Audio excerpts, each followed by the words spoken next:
Hello everyone, this is Rupali. आप सबका स्वागत है एमिनेंट इंस्टीट्यूट के यूट्यूब चैनल पे। आज से हम ज्योग्राफी शुरू करने वाले हैं। ज्योग्राफी शुरू करने के पहले मैं आपको बता दूं कि ये जो क्लास होने वाली है ये सिर्फ एक इंट्रोडक्टरी क्लास है, जिसमें हम ज्योग्राफी के बारे में जानेंगे, ज्योग्राफी क्या होता है, हमें क्यों पढ़ना चाहिए, और साथ में आने वाली क्लासेस में आने वाले जो हमारे वीडियोज़ का कोर्स कैसे चलेगा, जो सिलेबस कैसे फॉलो होगा, हम उसको देखेंगे। तो स्टार्ट हम जियोमॉर्फोलॉजी से करेंगे सबसे पहले, उसके बाद हम क्लाइमेटोलॉजी देखेंगे और ओशियोनोग्राफी सबसे लास्ट में फिनिश करेंगे।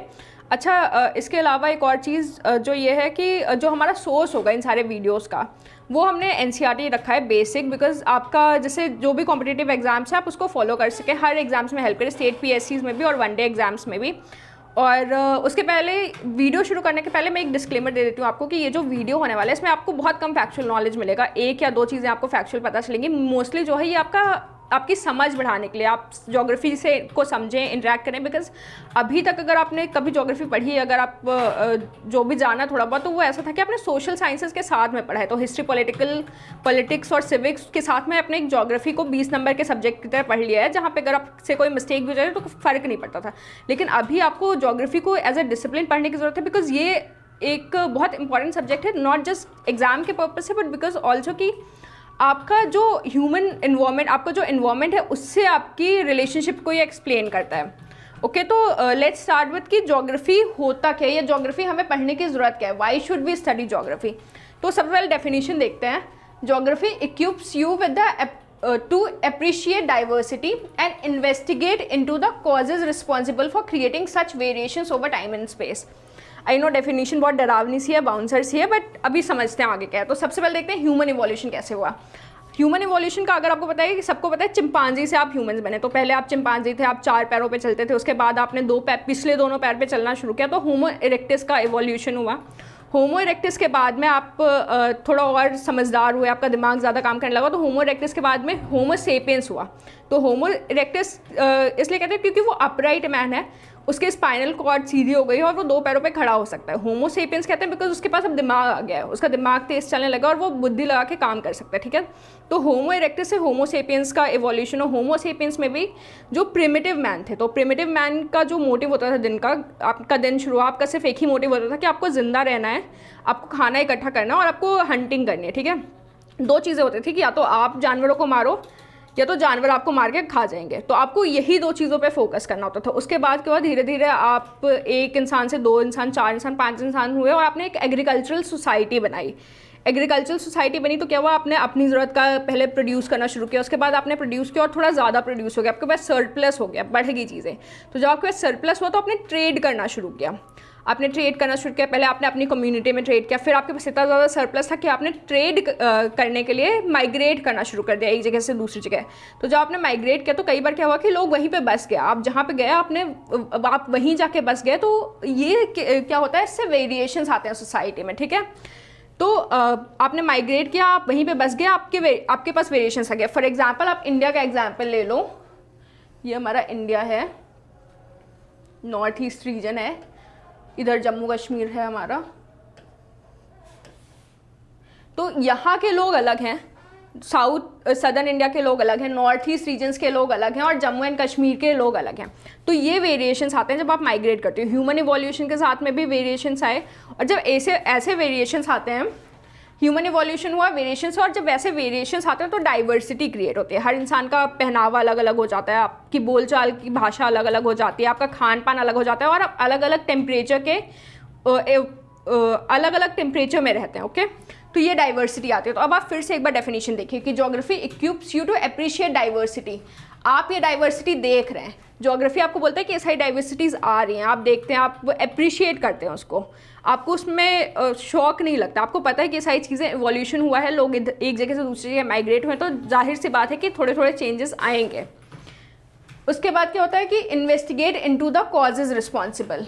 ये वेरिएशंस क्यों आ रहे हैं, इसके पीछे की रीजंस क्या हैं, ये रीजन समझने में हमें हेल्प करता है ज्योग्राफी।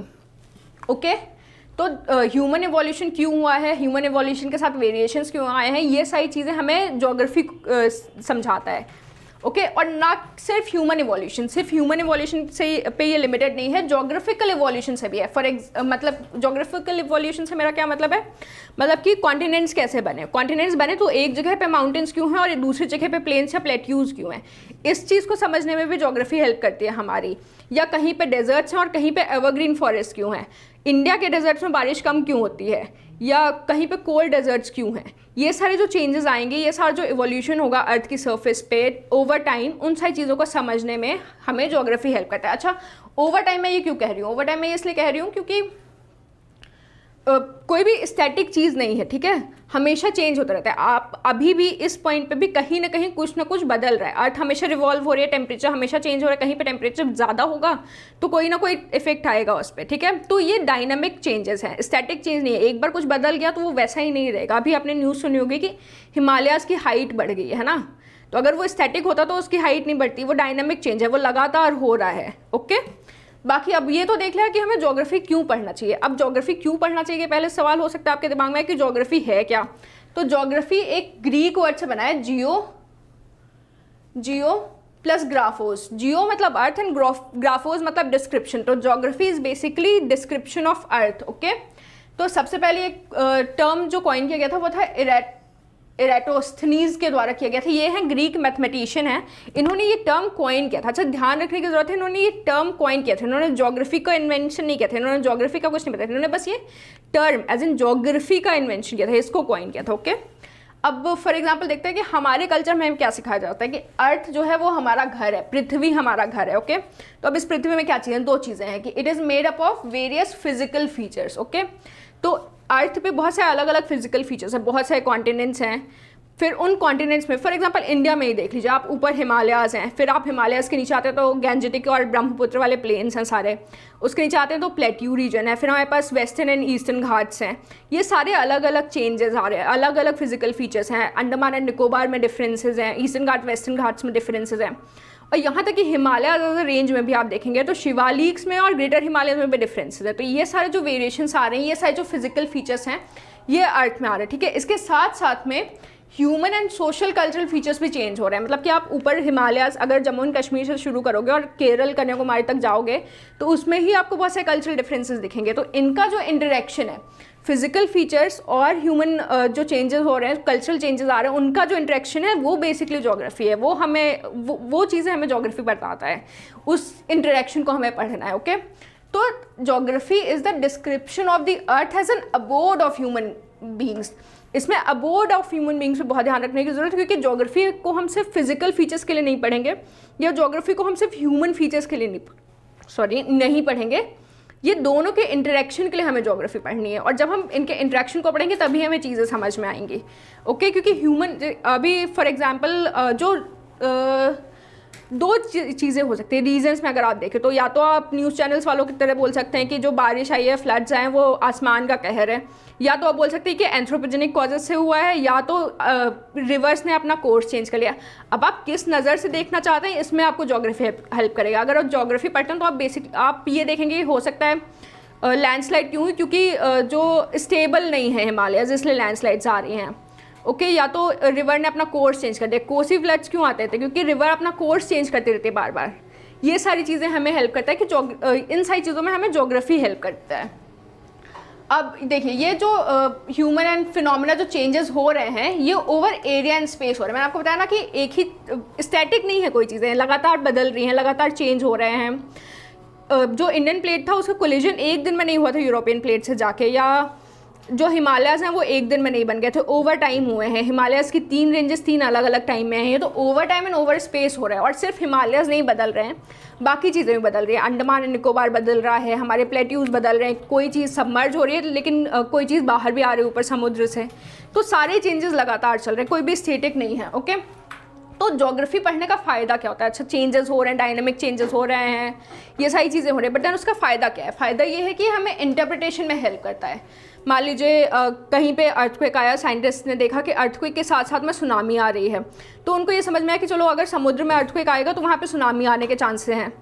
या अर्थक्वेक आ रही है तो लैंडस्लाइड्स हो रहे हैं माउंटेन्स में, ये चीज़ उन्होंने इंटरप्रेट की। तो होता क्या है कि अब इसमें हेल्प क्या करेगा, इसमें क्या है कि हम फ्यूचर देखते हैं, foresee the phenomena in future, कि आगे अगर वापस से अर्थक्वेक आएगा तो हो सकता है माउंटेन्स में फिर से लैंडस्लाइड्स आ जाएं, या कोस्टल एरियाज में अगर अर्थक्वेक आएगा तो पॉसिबिलिटीज़ हैं कि वापस से वहाँ पर सुनामी आ जाए। तो जो मेट्रोलॉजिकल डिपार्टमेंट है वो इन्हीं सारी चीज़ों की तो हेल्प लेता है ना। वो आपको क्या बोलते हैं कि यहाँ पे प्रेशर, हाई प्रेशर तो साइक्लोन्स आने के चांसेस हैं, या यहाँ पे में रिचर स्केल में कुछ तो चेंज हुआ है तो हो सकता है यहाँ पे अर्थक्वेक आए तो सुनामी आए, इसलिए आप आज फिशिंग के लिए मत जाओ, या बहुत ज़्यादा स्टेबल नहीं है तो बारिश के चांसेस हो सकते हैं।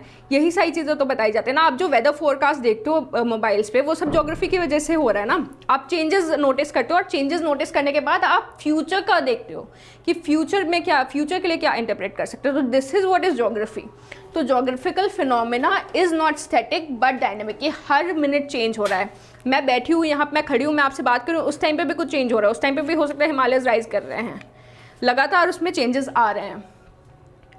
ओके, तो ये बेसिकली इंट्रोडक्शन था ज्योग्राफी का, जो आपको समझना, मुझे लगता है जो हर इंसान को कोई भी सब्जेक्ट शुरू करने के पहले इतना समझ होनी चाहिए हर सब्जेक्ट की। ओके, उसके बाद अब देख लेते हैं कि हमारे ये कोर्स आगे कैसे बढ़ेगा। तो सबसे पहले हम फिजिकल ज्योग्राफी से शुरू करेंगे, जियोमॉर्फोलॉजी से शुरू करेंगे। इसमें हम फिजिकल ज्योग्राफी के बारे में देखेंगे, evolution of universe and earth देखेंगे, फिर अर्थ के इंटीरियर में क्या है, अर्थ के कैसे आ रहे हैं, वॉल्केनोस कैसे आ रहे हैं, कॉन्टिनेंट्स कैसे बने हैं, उसकी थ्योरीज कौन कौन सी हैं, कॉन्टिनेंटल ड्रिफ्ट थ्योरी है, सी फ्लोर है, प्लेट टेक्टोनिक्स, इन सारी थ्योरीज को हम एक के बाद एक देखेंगे। उसके कॉजेज इफेक्ट्स क्या हैं, कौन सी थ्योरी ज़्यादा एक्सेप्टेबल है, क्यों है, ये सारी चीज़ें देखेंगे। उसके बाद हम देखेंगे जियोमॉर्फिक प्रोसेस क्या है, जियोमॉर्फिक प्रोसेस कैसे कौन से हैं, एक्सोजेनिक प्रोसेस और एंडोजेनिक प्रोसेस में क्या डिफरेंस है।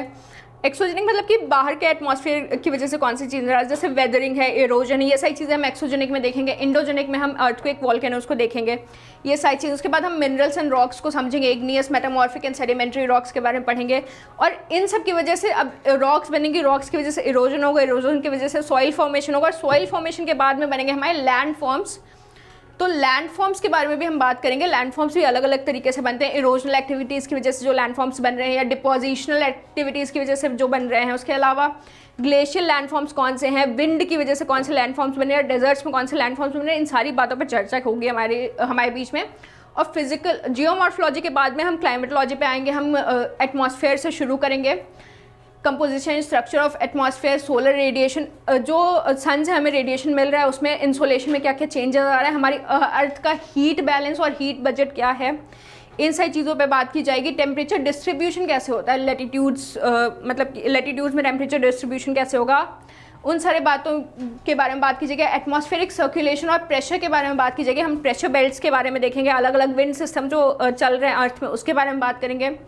सीजनल लोकल विंड्स के बारे में देखेंगे और एयर मास एंड फ्रंट्स देखेंगे। एयर मास एंड फ्रंट्स है जिनके हम साइक्लोन्स को समझेंगे, ट्रॉपिकल, टेम्परेट और एक्स्ट्रा ट्रॉपिकल साइक्लोन, सारे साइक्लोन्स को समझेंगे। उसके बाद हम रेनफॉल्स के बारे में बात करेंगे, इवेपोरेशन, रेनफॉल के बारे में बात करेंगे। अच्छा, होता है कॉम्पिटिटिव एग्जाम्स में कई बार वर्ड्स में बहुत ज़्यादा क्वेश्चन पूछे हैं, तो ड्यू क्या है, फ्रॉस्ट क्या है, फॉग क्या है, मिस्ट क्या है, इन सब के बारे में हम बात करेंगे। उसके बाद हम क्लाउड्स को समझेंगे। अच्छा, आप बादल देखते हो तो आपको उतना फ़र्क नहीं पड़ता, लेकिन एग्जाम्स में पूछे जाते हैं कि फेदर शेप वाले क्लाउड्स कौन से होते हैं, स्ट्रैटो मतलब निम्बस क्लाउड्स कौन से होते हैं, तो हम वो भी देखेंगे। इसके बाद हम क्लाइमेट का क्लासिफिकेशन भी देखेंगे, कोपेंस क्लाइमेट का क्लासिफिकेशन देखेंगे। मोस्टली हम इसी पे फोकस करेंगे। और सबसे लास्ट और सबसे जो इम्पॉर्टेंट टॉपिक है फिलहाल आज की जनरेशन के लिए, बिकॉज आने वाली जनरेशन को पता नहीं है क्लाइमेट मिलेगा नहीं, तो हम क्लाइमेट चेंज और ग्लोबल वार्मिंग की भी बात करेंगे क्लाइमेटोलॉजी में। उसके बाद हम ओशनोग्राफी में जाएंगे, जिसमें हम ओशन फ्लोर के रिलीफ समझेंगे।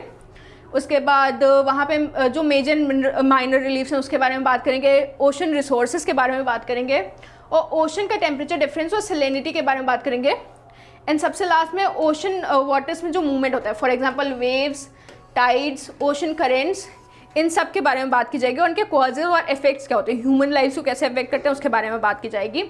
तो बेसिकली आज का डिस्कशन हम यहीं पे ख़त्म करते हैं। हमारा ओवरव्यू सिलेबस का ख़त्म हो चुका है, हमारा इंट्रोडक्शन ख़त्म हो चुका है। तो आई होप नेक्स्ट क्लास से जब हम शुरू करेंगे तो आपको ये कन्फ्यूजन नहीं होगा कि ज्योग्राफी एज अ डिसिप्लिन क्या है। Okay, thank you so much for watching. Please like, share, comment and subscribe to the channel. Thank you so much.